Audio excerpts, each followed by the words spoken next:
This is the lab that we're going to identify the cations and the anions in a salt.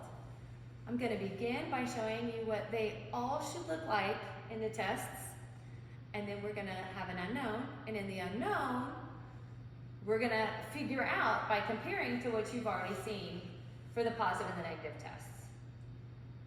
Just want to point out that today we're going to be using a lot of different types of glassware, a lot of different chemicals. We're going to be using our test tubes today. We'll be using a stirring rod with the rubber policeman on the end. We've got our hot plate. We've got a watch glass. We have popsicle sticks, and they're in water for a reason. Bunsen burner. Our striker. We've got our beakers. Of course, we've got unknowns. And all in here, we have all different kinds of chemicals we're going to be using in this lab. And we've got a centrifuge. I'm going to begin by doing the cation test. And we have a flow chart that you can print off or you can look at in the lab to help you keep up with what the different chemicals are doing and what they have to be based on their reactions. Now I'm going to begin by doing the first step.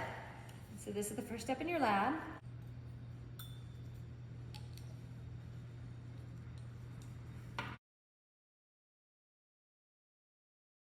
The spatula is wiped off on the paper towel between each chemical. If the chemical is really granular, it'll be very easy to pour it.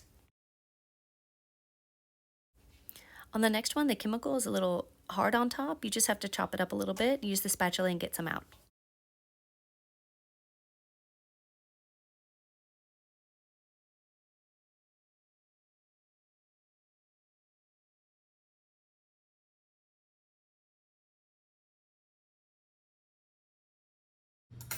So now that we have all of these in beakers, what I want to do is I want to add a little bit of water until it dissolves, and then I'm going to be adding, if you look at the instructions, you're supposed to add sodium hydroxide. Notice it says 6 molar. That's the concentration it's supposed to be.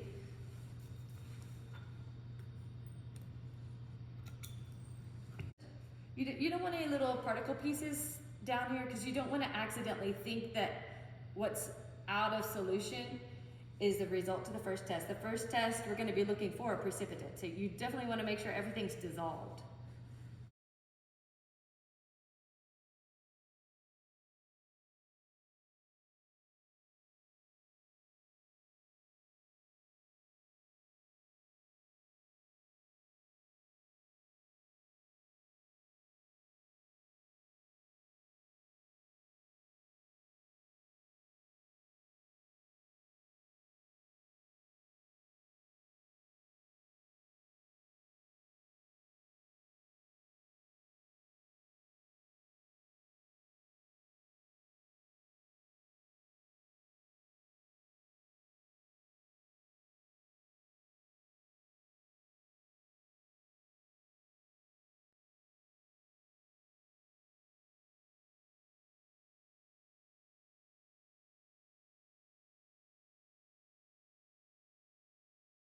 So I haven't done the reaction yet. All I've done, add the chemicals, add a little water so it's all dissolved up.